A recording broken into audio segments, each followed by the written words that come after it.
அருட்பெருஞ்சோதி அருட்பெருஞ்சோதி தனிப்பெரும் கருணை அருட்பெருஞ்சோதி. எல்லா உயிர்களும் இன்புற்று வாழ்க, வள்ளல் மலரடி வாழ்க வாழ்க, கொல்லா விரதம் குவளை எல்லாம் ஓங்குக, நல்லோர் நினைத்த நலம் பெறுக, நன்று நினைத்த எல்லோரும் வாழ்க இசைந்து. உலக மக்களே, அறிவார்ந்த அன்பர்களே, ஆண்மைநேய ஒருமைப்பாடுடைய அன்பர்களே, வல்லப்பம்மன் நமக்கு அருளிய திருவற்பாவில் 3ஆம் திருமுறையில் ஆற்றா விரகம் என்ற பதிகத்தில் உள்ள பாடலுடைய விளக்கங்களை பார்த்து கொண்டிருக்கிறோம். ஆற்றா விரகம் என்பது சகித்து கொள்ள முடியாத ஒரு பிரிவு, சகித்து கொள்ள முடியாத ஒரு வேதனை. காதலர்களிடையே ஏற்படும் ஒரு பிரிவு எப்படிப்பட்ட வேதனையை தரும் என்பதை வல்லற்பெருமான் இந்த பாடலிலே நமக்கு அருளியிருக்கிறார்கள். தன்னை தலைவியாகவும் இறைவனை தலைவனாகவும் வர்ணனை செய்து தோழியிடம் சொல்லுகிறார். தோழி என்பது உள்ளம், உள்ளத்திடம் சொல்லுகிறார் இறைவனுடைய நிலையை பற்றியும், இறைவன் எங்கே வாழ்ந்து கொண்டிருக்கிறார் என்பதை பற்றியும். அந்த இறைவனை இவர் தேடி போகும்போது, நீ யார் என்று கேட்டுவிட்டால் நான் என்ன செய்வேன் என்று தோழியிடம் சொல்லுவது போல நமக்கு இந்த பாடலை அருளியிருக்கிறார்கள். மொத்தம் 10 பாடல்களை கொண்டது. இதுவரையும் 4 பாடல்களுடைய விளக்கங்களை பார்த்திருக்கிறோம். சமயங்களும் மதங்களும் மார்க்கங்களும் சூழ்ந்திருந்த காலகட்டங்களில், அதாவது 4 யுகங்களிலுமே, கிரேத யுகம், திரேத யுகம், துவார யுகம், கலியுகம், இப்படி 4 யுகங்களிலும் இந்த சமயங்களும் மதங்களும் மார்க்கங்களும் எப்படி உருவாயின, இந்த சமயங்களுடைய தலைவர்கள் யார் யார், மதங்களை உண்டாக்கிய தலைவர்கள் யார், மார்க்கங்களை உண்டாக்கிய தலைவர்கள் யார் என்பதை வல்லற்பெருமான் அவர்கள் தெளிவாக நமக்கு பொருள்பட அருளியிருக்கிறார்கள். அப்படிப்பட்ட நிலையில் வல்லற்பெருமான் அவர்களும் இந்த மண்ணுலகே வருவிக்க உற்று சமயங்களும் மதங்களும் மார்க்கங்களும் சூழ்ந்திருந்த காலகட்டங்களில், அதாவது தான் யார் என்று தெரியாத நிலையில், இறைவன் ஆட்கொள்ளாத நிலையில் தான் யார் என்று அவருக்கே தெரியாது. அந்த நிலையில் எப்படி இந்த 4 யுகங்களிலும் வர்ணனை செய்தார்கள் இறைவனை என்பதையும், அதே போன்று இவரும் வர்ணனை செய்து இறைவன் மீது காதல் கொண்டு எப்படியெல்லாம் நாம் அருளியிருக்கிறார்கள் என்பதையும் படிப்படியாக ஒவ்வொரு பாடலிலும் நாம் பார்த்து கொண்டிருக்கிறோம். 1ஆம் திருமுறையிலிருந்து 5ஆம் திருமுறை வரைக்கும் சமயங்களிலும் மதங்களிலும் மார்க்கங்களிலும் சார்ந்திருந்த நமது இறைவன் வல்லற்பெருமான் அவர்கள் குழந்தையாக இருக்கும் பொழுது, அதாவது இளம் பருவத்திலே எப்படியெல்லாம் இறைவனை வேண்டினார் என்பதையும், அதன் பிறகு சமரச சுத்த சன்மார்க்கத்தை அருட்பெருஞ்சோதி ஆண்டவர் உருவாக்கி அந்த சமரச சுத்த சன்மார்க்கத்தை மக்களிடம் பரப்புவதற்காக, மக்களிடம் விலக்கி சொல்லுவதற்காக, சமரச சுத்த சன்மார்க்கத்தை நிலைநிறுத்துவதற்காக தன்னுடைய மகனை ஒரு தாயின் வழியாக இந்த மண்ணுலகுக்கு வருவிக்க செய்தார். அது திருவற்பாவிலே நாம் பார்த்து கொண்டிருக்கிறோம். அந்த நிலையில் இருக்கின்றவர் வல்லற்பெருமான் அவர்கள். இப்படிப்பட்ட நிலைகளில் இருக்கும்போது மக்களுக்கு தெரியப்படுத்த வேண்டும் என்பதற்காக, சமரச சுத்த சன்மார்க்கம் என்பது ஒரு தனி மார்க்கம், இறைவனால் உருவாக்கப்பட்ட மார்க்கம். மீதி சமயங்களும் மதங்களும் மார்க்கங்களும் மனிதர்களால் உருவாக்கப்பட்டது. அப்படிப்பட்ட ஒரு நிலையை, சமரச சுத்த சன்மார்க்கத்தினுடைய உண்மை நிலையை இந்த உலகிற்கு பிரகடனப்படுத்துவதற்காகத்தான் வல்லற்பெருமான் அவர்கள் வருவிக்க உற்றார் என்பதை இங்கே நான் பதிவு செய்ய கடமைப்பட்டிருக்கிறேன். அதற்கான உண்மைகள் திருவற்பாவிலே இருக்கின்றன. இப்போ இந்த நம்ம பாடலை பார்க்க போகிறோம். 3ஆம் திருமுறை பதிகம் 18 ஆற்றா விரகம். இறைவனுடைய காதலனுடைய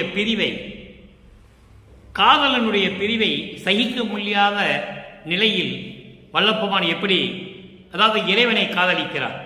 காதலிப்பது என்பது தன்னை தலைவியாகவும் இறைவனை தலைவனாகவும் உருவகப்படுத்தி மனதை தோழியாக வர்ணனை செய்து இந்த பாடலை நமக்கு அருளியிருக்கிறார்கள்.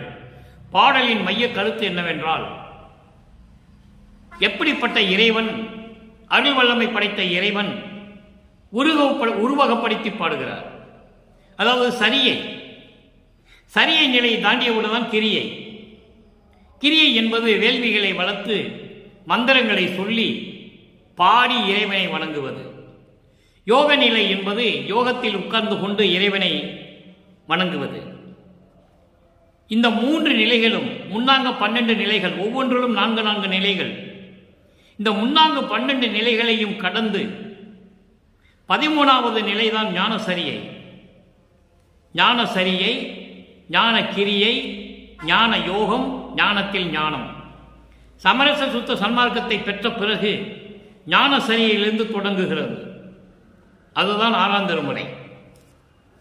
அப்படிப்பட்ட இறைவனை சமயங்களும் மதங்களும் மார்க்கங்களும் சூழ்ந்திருந்த காலகட்டங்களில் எப்படி இறைவனை வேண்டினார் என்பதையும், அதன் பிறகு இதெல்லாம் தேவையில்லை, சமரச சுத்த சன்மார்க்கத்திற்கு இந்த உருவ வழிபாடு, வேள்விகளை வளர்த்து மந்திரம் சொல்லி வழிபாடு செய்வது, யோக நிலையில் வழிபாடு செய்வது இதெல்லாம் தேவையில்லை.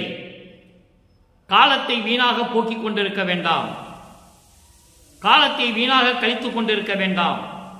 இறைவன் வருகின்ற நேரம் வந்துவிட்டது, அருட்பெருஞ்சாண்டவர் நேரம் வந்துவிட்டது.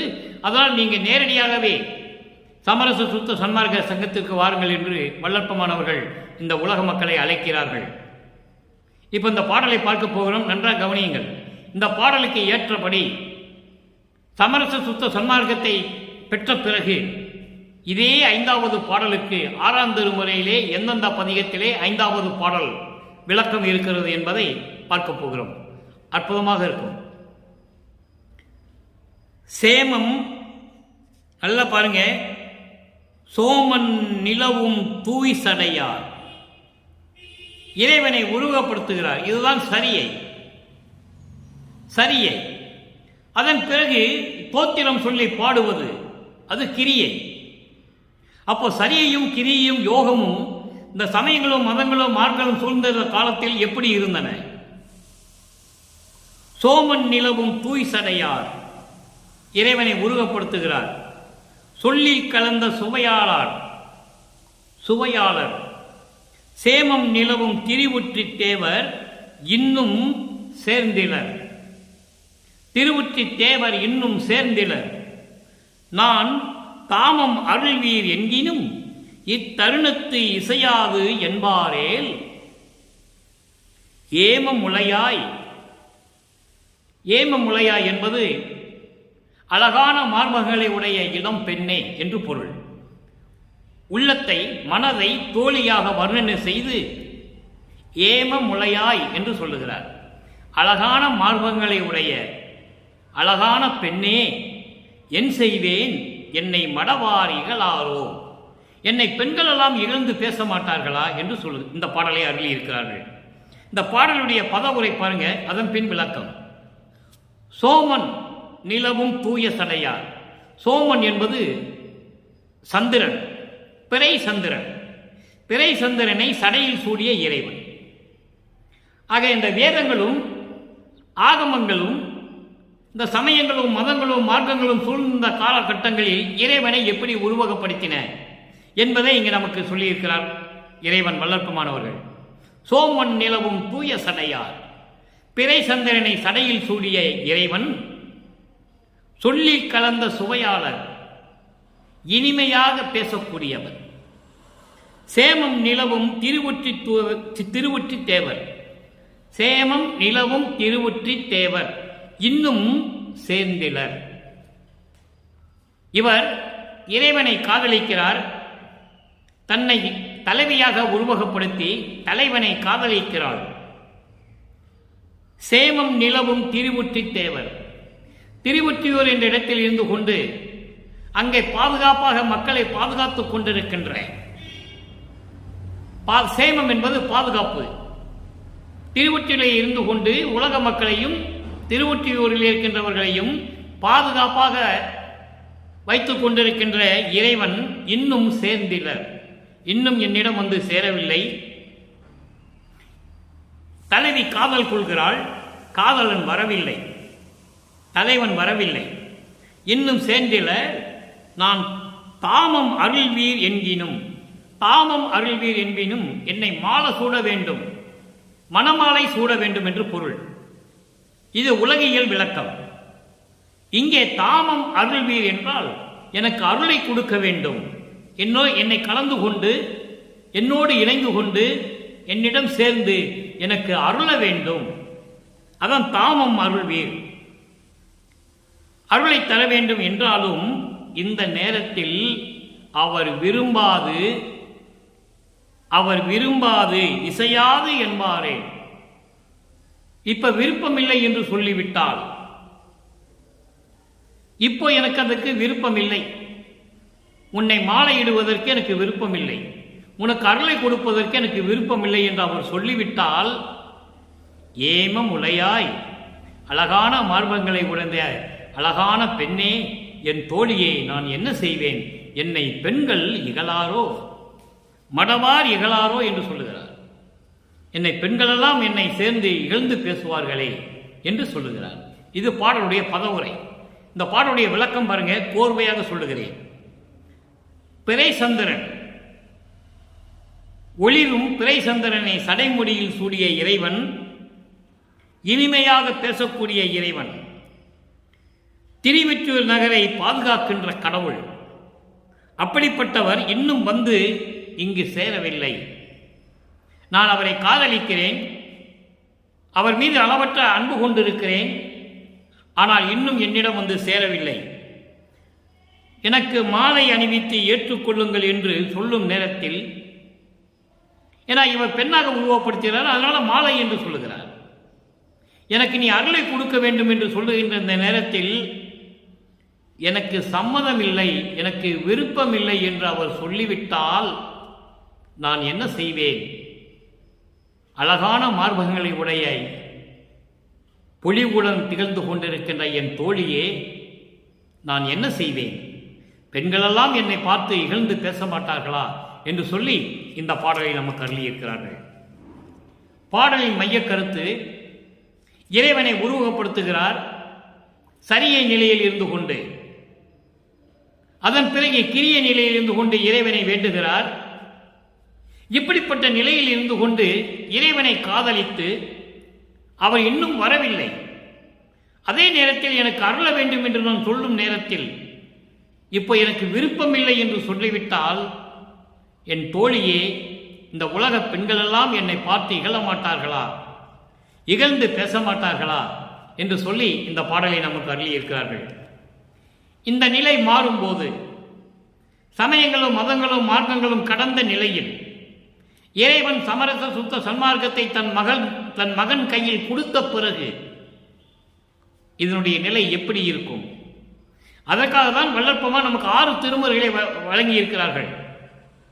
1ஆம் திருமுறையிலிருந்து 5ஆம் திருமுறை வரைக்கும் இந்த சமயங்களும் மதங்களும் மார்க்கங்களும் சூழ்ந்த காலகட்டங்களில் எப்படியெல்லாம் இறைவனை உருவகப்படுத்தி சரியை கிரியை யோகம் என்ற 12 நிலைகளில் இருந்தார் என்பதையும், அதன் பிறகு சமரச சுத்த சன்மார்க்கத்தை என்ற தனி மார்க்கத்தை, எதனுடன் சாராத மார்க்கம், அப்படிப்பட்ட ஒரு மார்க்கத்தை பெற்ற பிறகு ஞான சரியையிலிருந்து எப்படி இறைவனை வேண்டி எல்லார்களையும் பெற்றுக்கொண்டார் என்பதையும் நாம் பார்க்க போகிறோம். 6ஆம் திருமுறை. இன்று நாம் பார்த்த 5வது பாடலுக்கு, 3ஆம் திருமுறையில் இருந்த இந்த 5வது பாடலுக்கு 6ஆம் திருமுறையிலே எந்தெந்த பதிகத்திலே 5வது பாடலில் விளக்கம் இருக்கிறது என்பதை பார்க்க போகிறோம். 78வது பதிகம் தலைவி வருந்தல். இங்கேயும் வருந்துகிறார். ஆற்றா விரகத்திலே 5வது பாடலிலே இறைவனை நினைத்து வருந்துகிறார். இதே தலைவி 6ஆம் திருமுறையிலே எப்படி வருந்துகிறாள்? 5வது பாடல், இச்சையெல்லாம் வல்லதுரை என்னை மனம் புரிந்தார். அங்கே மாலையிட வேண்டும் என்று சொல்லுவார். அன்பர்களே, நன்றாக கவனிக்க வேண்டும். அருட்பா ஒரு அமுத கடல், பிரபஞ்சத்தின் உண்மையை சொல்லக்கூடிய அற்புதமான நூல். ஏனென்றால் திருவருட்பா இறைவனாலேயே எழுதப்பட்டது. மீதி நூல்களெல்லாம் மனிதர்களால் எழுதப்பட்டது. இறைவனுடைய அருளை பெற்றுக்கொண்டு எழுதியது. அது ஒரு தனி டிராக்கு. ஆனால் திருவருட்பா அப்படி இல்லை. இறைவனே பிரபஞ்சத்தின் உண்மையை சொல்லியது. இச்சையெல்லாம் வல்லதுரை என்னை மனம் புரிந்தார். ஏடி எனக்கு இணை எவர்கள் என்ற அதனாலோ எச்சமய தேவரையும் இனி மதிக்க மாட்டேன் என்று சொன்னேன். இதனாலோ எதனாலோ அறியேன். நச்சுமர கனிபோலே பாங்கி மனம் கசந்தாள். நயந்து எடுத்து வளர்த்தவளும் கயந்து எடுப்பு புகன்றாள். அச்சமிலால் இவள் என்றே அலர் உரைத்தார் மடவார். அண்ணல் நடராயர் திரு எண்ணம் அறிந்திலேனே. இது பாடல். எல்லாம் இச்சையெல்லாம் வல்லதுரை. அதாவது கடவுள் அருள் வல்லமை பெற்ற எல்லாமும் கொண்ட என் வல்லதுரை என்னை மனம் புரிந்தார். என்னை ஏற்றுக்கொண்டு என்னை ஆட்கொண்டார். மனம் புரிந்தார் ஏன் என்று சொல்லுகிறார். மனம் புரிந்தார் என்று ஏன் சொல்லுகிறார்? இவரை ஒரு பெண்ணாக உருவகப்படுத்துகிறார். தலைவியாக உருவகப்படுத்தி இறைவனை தலைவனாக உருவகப்படுத்தும் போது மனம் புரிந்தார் என்று சொல்லுகிறார். மனம் புரிந்தார் என்பது என்னை ஆட்கொண்டார். எல்லாம் வல்ல கடவுள்கிட்ட இருக்கின்ற எல்லா அருள் வல்லமையும் கொண்ட என் வல்லதுரை, அதான் இச்சை என்று சொல்லுகிறார். என்னுடைய வல்லதுரை என்னை மனம் புரிந்தார். அருட்பெருஞ்சோதி ஆண்டவர் என்னோடு இரண்டர கலந்து கொண்டார். ஏடி எனக்கு இணை எவர்கள் என்ற அதனாலோ. ஏடி என்பது தோழியை சொல்கிற. ஏண்டி எனக்கு இணை யார் இருக்கிறார்கள்? எனக்கு நிகர் நான் தான். அதான் சொல்லுவார். 3ஆம் திருமுறையிலே சொல்வார். இன்னொரு பதிகத்திலே, செத்து செத்து பிறக்கும் தேவர்கள் எல்லாம் என் முன் வழியிலர் என்று சொல்லுவார். எனக்கு சமமானவர்கள் இல்லை அவர்கள். எனக்கு நான் நிகர் நானே.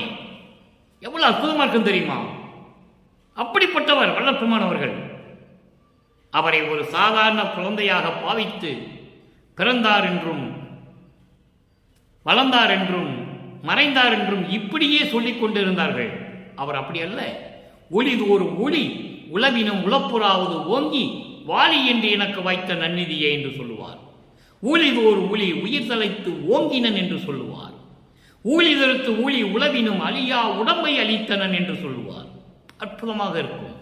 அப்படிப்பட்ட இறைநிலையில் இருக்கின்றவர் வல்லற்பெருமான்.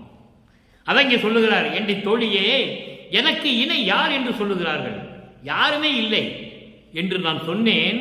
அதனாலவோ என்னவோ தெரியல, எச்சமயத்தேவரையும் இனி மதிக்க மாட்டேன் என்று சொன்னேன். உள்ளத்திடம் சொல்லுகிறார் தோழியிடம், எச்சமயத்தேவரையும் நான் மதிக்க மாட்டேன் இனி. சைவம், வைஷ்ணவம், சௌரம், கௌபாரம், காணாப்பத்தியம், சாகதம், இது இதெல்லாம் சமயங்கள். இந்த சமயத்தேவர்கள் யார்? சைவத்தை சேர்ந்த சமயத்தேவன் ருத்திரன், வைணவ சமயத்தை சேர்ந்தவன் திருமால், சௌரம் சமயத்தை சேர்ந்தவன் சூரியன், கௌபாரம் சமயத்தை சேர்ந்தவன் முருகன், காணாபத்தியம் சமயத்தை சேர்ந்தவன் கணபதி. இவங்கெல்லாம் தத்துவங்களின் அடிப்படையில் வந்தவர்கள்.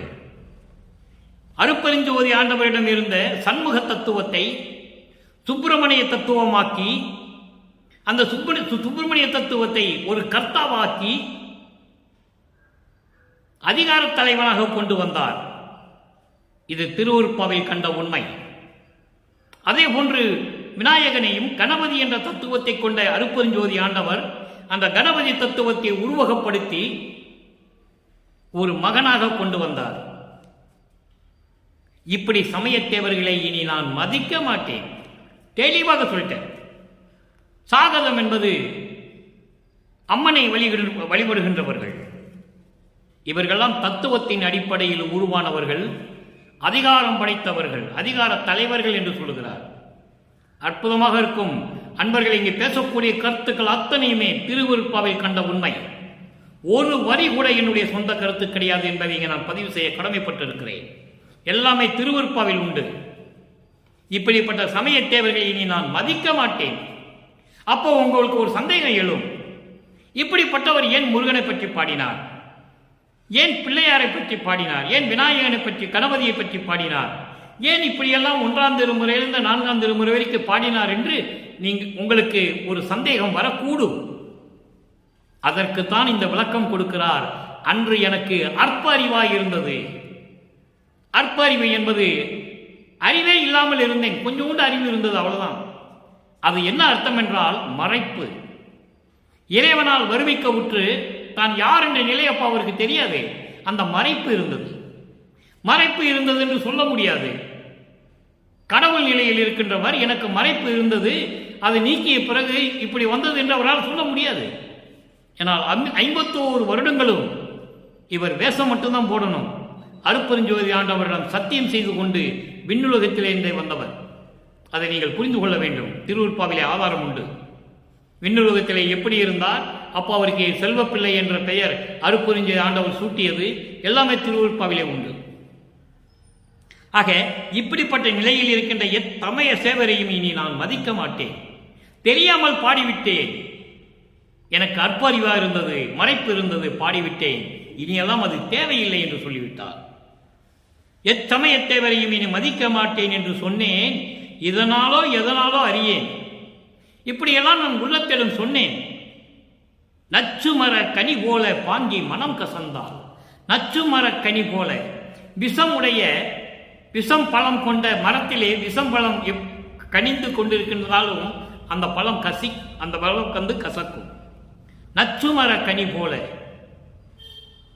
விஷம் கொண்ட கனியை ஏற்படக்கூடிய இந்த மரத்தில் இருக்கின்ற அந்த விஷம் உள்ள கசப்பு உள்ள அந்த மரத்தில் காய்த்து கொண்டிருக்கின்ற கனி போல என் பாங்கி என்பது தோழி மனம் கசந்தா.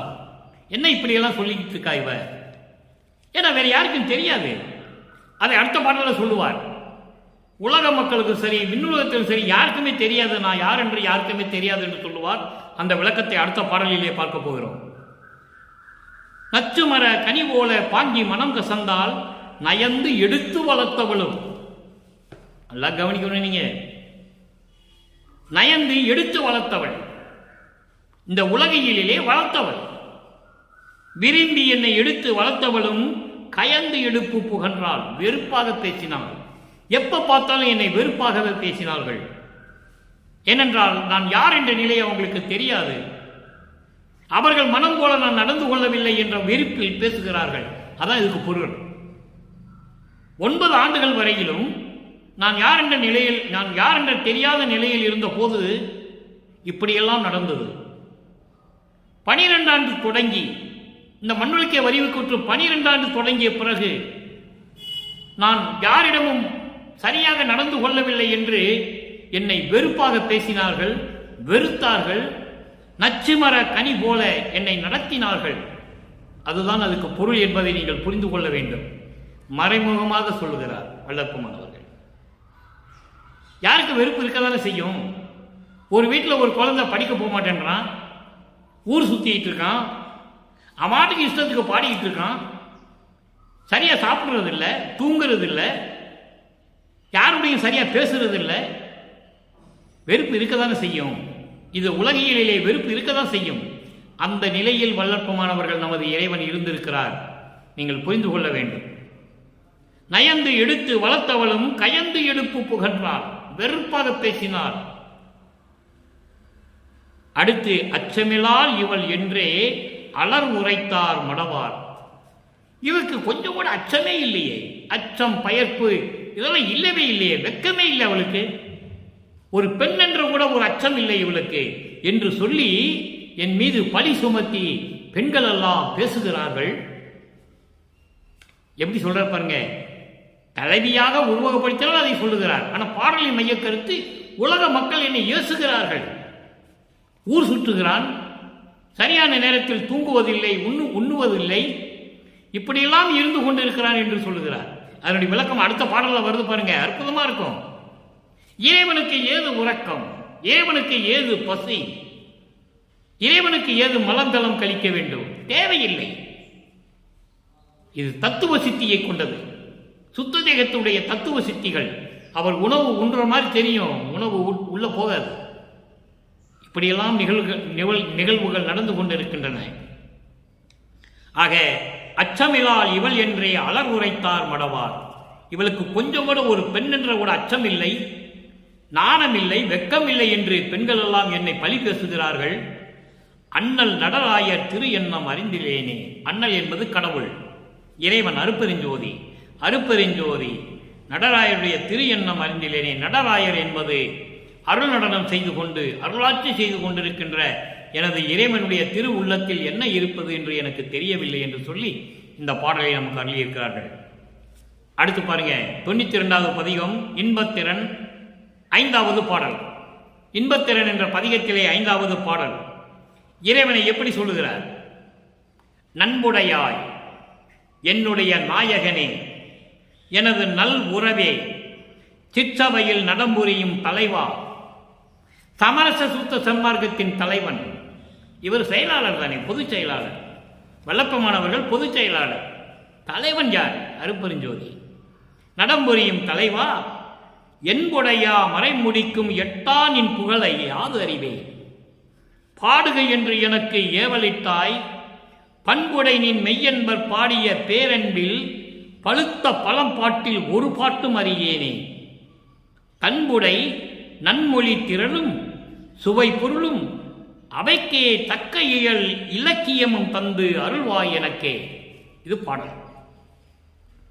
நண்புடையாய், நட்போடு இருக்கின்ற எனது இறைவனே, அருட்பெருஞ்சோதியே, என்னுடைய நாயகனே, எனது நல் உறவே, எனது தந்தை என்ற உறவே, மெய் தந்தை என்ற உறவே, நல் உறவே, சிற்றவையில் நடம்புரியும் தலைவா, சிற்றவையிலே அருள்நடனம் செய்து கொண்டிருக்கின்ற சமரச சுத்த சன்மார்க்க சங்கத்தின் தலைவனே, என்புடையா மறைமுடிக்கும் எட்டா, அதாவது எண்ணற்ற அளவு கடந்த விளக்கங்களை கொண்ட மறைமுடிக்கு, வேதங்களுடைய முடிவுகளுக்கு, வேதங்களுடைய முடிவுகளுக்கெல்லாம் மேல் விளங்கி கொண்டிருக்கின்ற நின் புகழை யாது அறிவேன்? நான் எப்படி அறிய முடியும்? நான் எப்படி அறிய முடியும்? பாடுக என்று எனக்கு ஏவலிட்டாய். மகனே, உனது பாடல் திறமையை காட்டு என்று எனக்கு கட்டளையிட்டாய். பண்புடை நின் மெய்யடியார் பாடிய பேரன்பில், பண்போடு திகழ்ந்து கொண்டிருக்கின்ற நின் மெய்யடியார், மெய்யன்பர் பாடிய, மெய்யன்பர் என்பது சமரச சுத்த சன்மார்க்கத்தை சேர்ந்த சாதுக்கள் பாடிய, அதான் மெய்யன்பர். சமரச சுத்த சன்மார்க்கத்தை சேர்ந்த சாதுக்கள் பாடிய பாட்டில், அந்த பேரன்பில் பாடிய பாட்டில் பழுத்த பழம், பழுத்த பழம் என்பது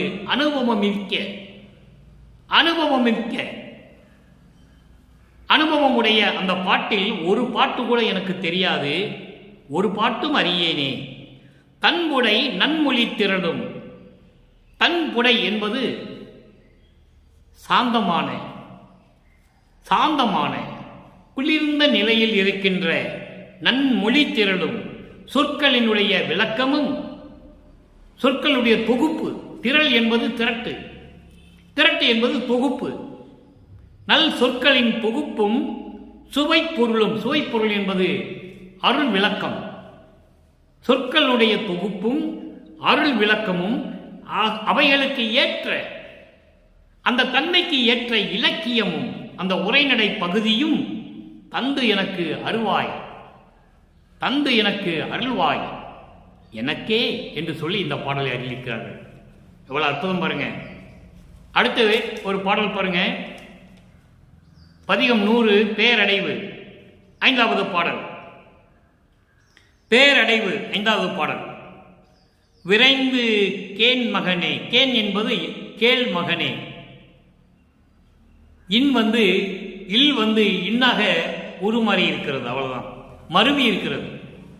விரைந்து கேன் மகனே, விரைந்து கேள் மகனே, உலகெல்லாம் கழிக்க மெய்யருள் திரிவினை நினைக்கே, வரைந்து நன்மனம் செய்து ஒரு பெருநிலையில் வைத்து வாழ்விக்கின்றோம். அதனால் இறைந்து உளம் கவலேல் 2.5 கடிகை எல்லையுள் எழில் மனக்கோலம் நிறைந்து உற புனைதி என்று வாய் மலர்ந்தார், நிறுத்தம் செய் ஒருத்தர் உள் உவந்தே. இது பாடல். 3ஆம் திருமுறையிலே மதங்களும் சமயங்களும் மார்க்கங்களும் சார்ந்த நிலையில் இறைவனை காதலிக்கிறார். இறைவன் மீது அன்பு கொண்டு சரியை கிரியை என்ற நிலையில் இருந்து கொண்டு இறைவனை வேண்டுகிறார்.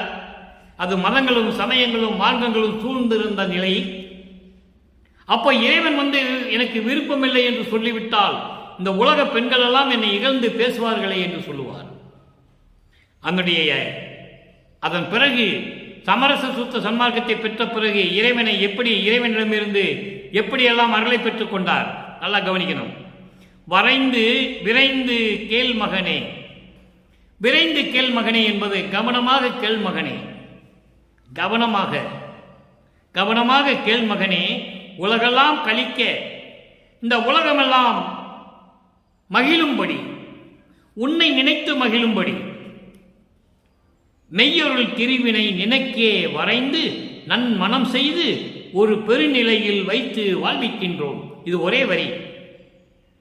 அதாவது மெய்யொருள் திருவினை நினைக்கே, சுத்த தேகம், புரண தேகம், ஞான தேகம் என்ற கூடிய அந்த மெய் அருள் தேகங்களை உனக்கே தீர்மானித்து உனக்கே கொடுக்க வேண்டும் என்று நிச்சயம் செய்து, அதான் வரைந்து என்று சொல்லுகிறார்.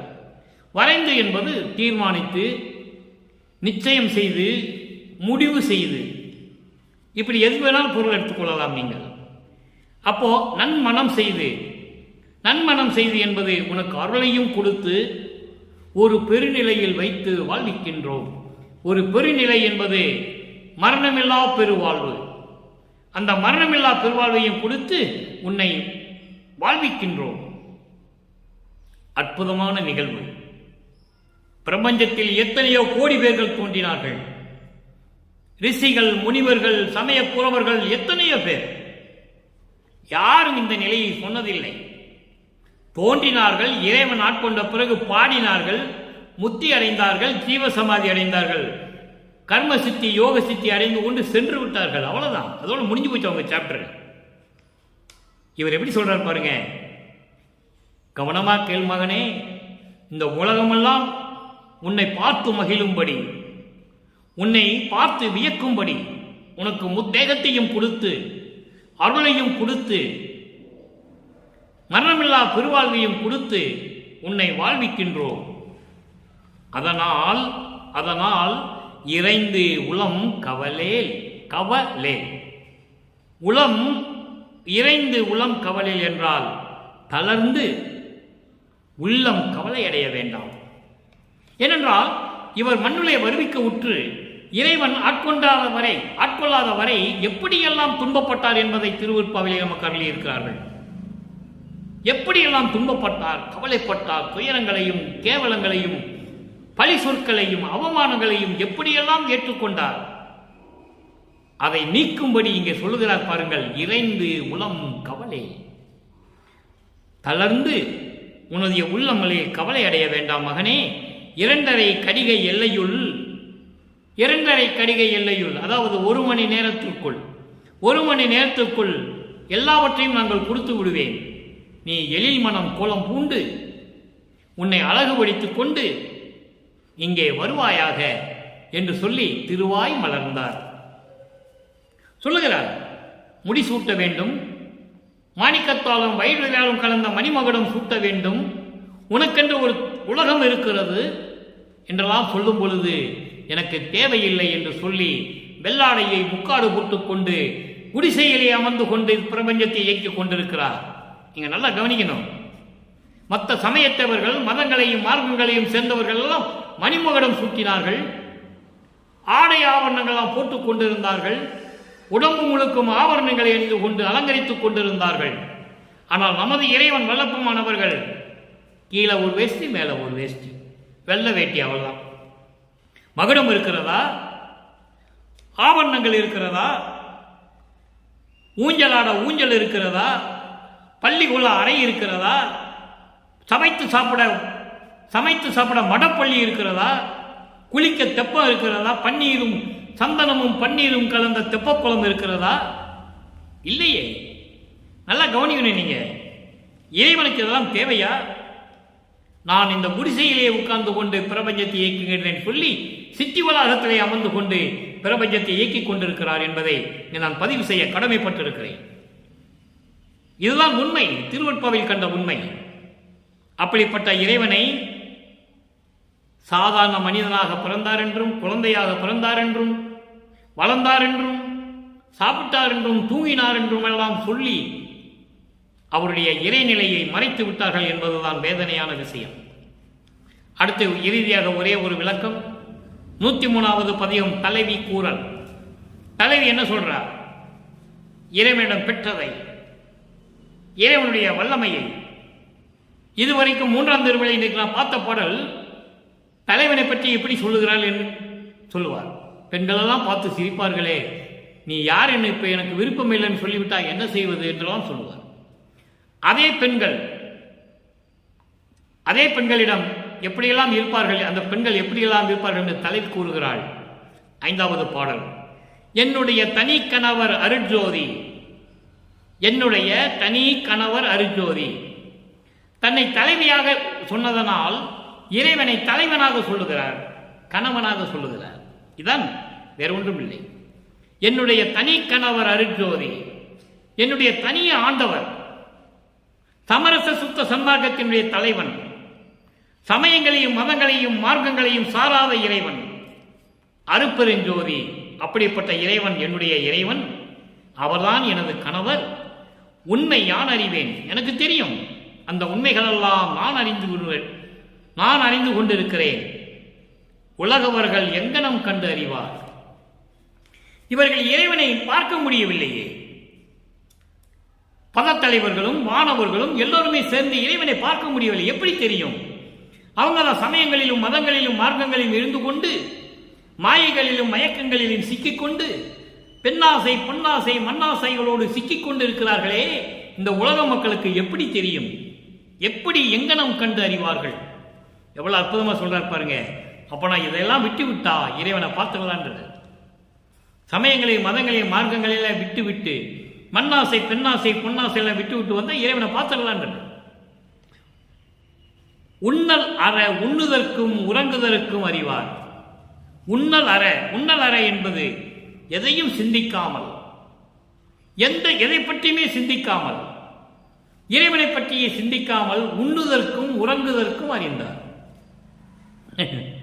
சாப்பிடுறதுக்கும் தூங்குறதுக்கு தான் உங்களுக்கு தெரியும், வேற என்ன தெரியும்? உளம்புதல் கேட்டை ஐயமுறை. உளம்புதல் கேட்டை ஐயமுறை என்பது மனம் சஞ்சலப்பட வேண்டாம், சந்தேகப்பட வேண்டாம். தன்னுரம் ஓங்கிய மாளிகையை மங்களம் விளங்க அலங்கரிப்பாய். நான் ஏற்கனவே சொல்லியிருக்கிறேன், மாளிகை என்பது உள்ளம்.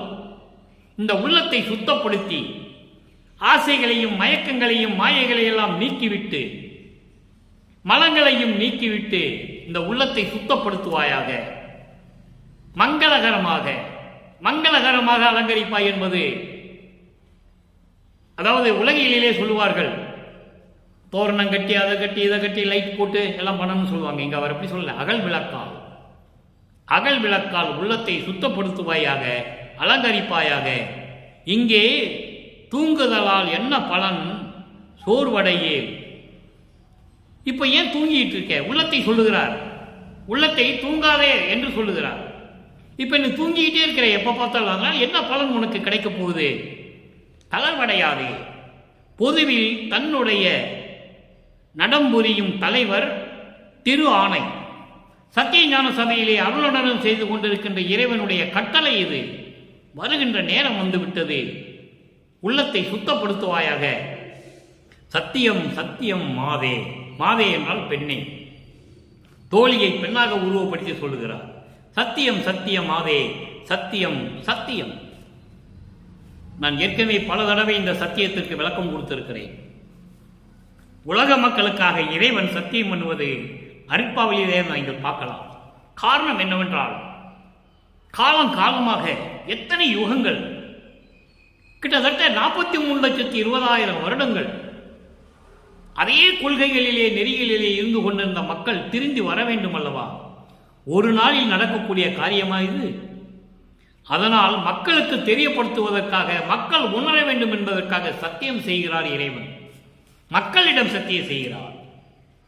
எனவே மக்களே, இன்றைய பாடல் உங்களுக்கு நன்றாக விளங்கியிருக்கும். 3ஆம் திருமுறையிலே நிலையில் இருந்த வல்லப்பெருமான் அவர்கள் அவற்றையெல்லாம் நீக்கிவிட்டு சமரச சுத்த சன்மார்க்கத்தை பெற்ற பிறகு இறைவனிடம் எப்படியெல்லாம் அருளை பெற்றுக்கொண்டார், ஏறான் இளவிசை ஏறிவிட்டார் என்பதை எப்படியெல்லாம் விளக்குகிறார் என்பதையும் பார்த்து விட்டோம். இதற்கு மேல் விளக்கம் தருவதற்கு என்னால் முடியாது. இறைவனுடைய தயவாலையும் கருணையாலையும் இவ்வளவு விளக்கம் கொடுத்தாகிவிட்டது. எனவே நீங்கள் தான் உணர வேண்டும், புரிந்து கொள்ள வேண்டும். சமரச சன்மார்க்க சங்கத்துக்கு வர வேண்டும்.